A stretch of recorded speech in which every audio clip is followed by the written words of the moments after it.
Hai hello, jumpa lagi guys di channel RT/RW. Kali ini kita akan membahas tentang wisata religi yakni Makam Sunan Gunung Jati. Namun sebelum itu, jangan lupa untuk subscribe dan like-nya ya, supaya bila ada konten terbaru dari channel RT/RW kalian tidak akan ketinggalan kontennya. Langsung ke pembahasannya. Berziarah ke makam Sunan Gunung Jati adalah salah satu keinginan banyak orang, maka tempat ini akan dipenuhi para peziarah. Diharapkan agar tidak teledor atau tetap waspada. Di makam ini terdapat balai yang bernama Balai Pelayoman.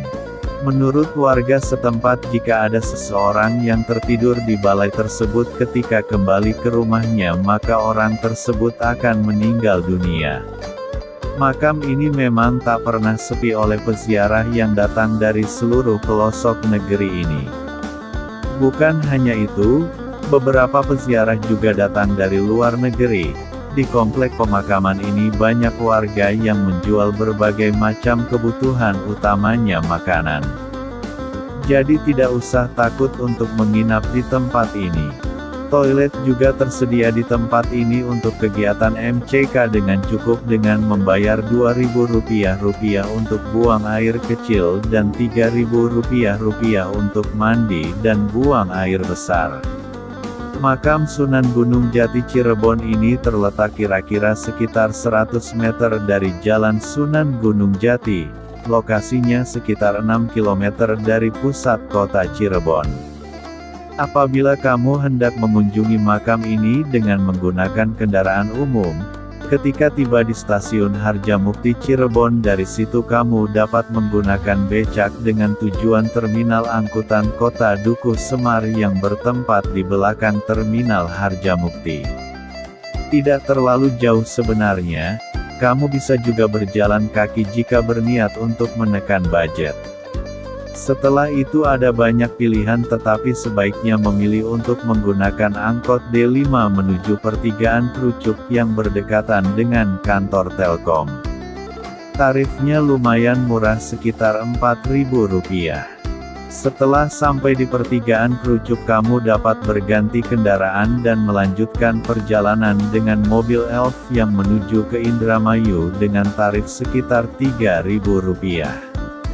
Untuk kamu yang berada di luar kota seperti Jakarta dan Bandung, kamu bisa menggunakan shuttle jurusan Jakarta, Cirebon, maupun shuttle jurusan Bandung, Cirebon. Mudah bukan? Makam Sunan Gunung Jati memiliki bangunan yang mempunyai ciri arsitektur Jawa, Cina dan Arab. Pada desain dinding di bagian interior ruangan sangat nampak bergaya arsitektur Cina. Ini disebabkan banyaknya hiasan porselen dan keramik. Bukan hanya pada dinding, keramik yang rata-rata berumur ratusan tahun ini juga banyak terdapat di sepanjang jalan menuju makam. Pada dinding bangunan makam terdapat ukiran kaligrafi yang mencirikan arsitektur dari Arab, sedangkan atap yang berbentuk limas adalah ciri dari Jawa. Makam ini tergolong unik sebab memiliki 9 pintu yang bersusun secara bertingkat dan mempunyai nama yang berbeda. Nama dari pintu pertama sampai terakhir adalah Pintu Bacem, Pintu ke-9, Pintu Kaca, Pintu Rararoga, Pintu Jinem, Pintu Ratnakomala, Pintu Gapura, Pintu Krapyak, Pintu Pasujudan.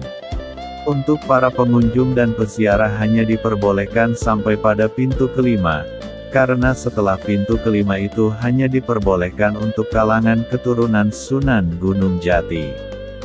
Akulturasi kebudayaan Sunda di Cirebon faktanya berawal dari letak geografis Cirebon yang merupakan gerbang masuknya perdagangan dan juga penyebaran agama Islam.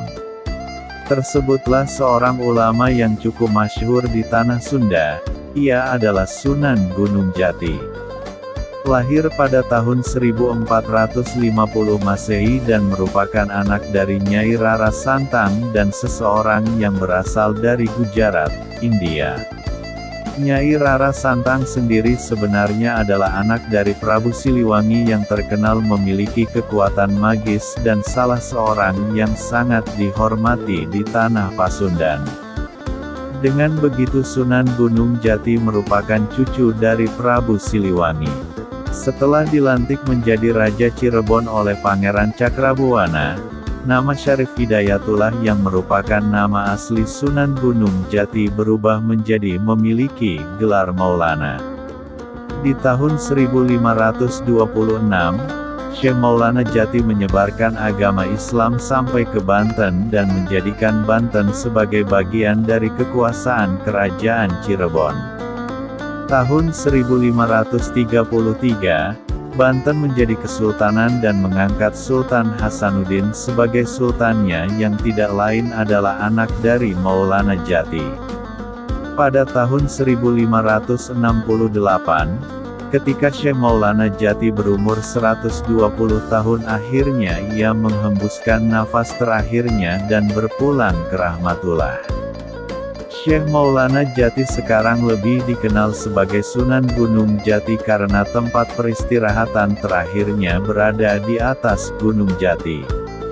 Tak banyak yang dapat dilakukan di sini selain berziarah ke makam Sunan Gunung Jati, sebab memang tempat ini dikhususkan untuk wisata religi.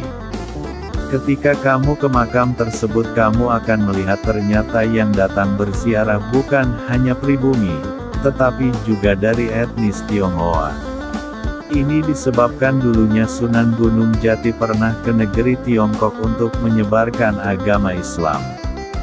Sepulangnya dari sana, anak putri dari salah satu kaisar Honggi jatuh cinta kepada Sunan Kalijaga dan meminta kepada ayahnya agar dapat menyusul Sunan Gunung Jati ke Cirebon dan pada umur 23 Om Tien Nio putri dari Kaisar Honggi wafat dan dimakamkan di dekat makam Sunan Gunung Jati. Nah itu tadi adalah pembahasan mengenai wisata religi Sunan Gunung Jati. Semoga bisa menambah pengetahuan kalian semua, dan juga masih banyak misteri-misteri dan sejarah yang belum terungkap. Namun itu akan menjadi pembahasan di video selanjutnya. Jika kalian suka dengan konten-konten seperti ini, boleh dong kasih jempol ke atas. Dan jika kalian ingin berlangganan di channel ini kalian bisa dengan mensubscribe channel ini guys. Supaya tidak ketinggalan dengan konten-konten terbaru dari channel RT/RW, dan bila ada kurang lebihnya mohon maklumi ya. Don't forget to smile, keep calm, kencangkan sabuk pengaman, longgarkan celana dalam, and stay tune di video selanjutnya. Bye bye.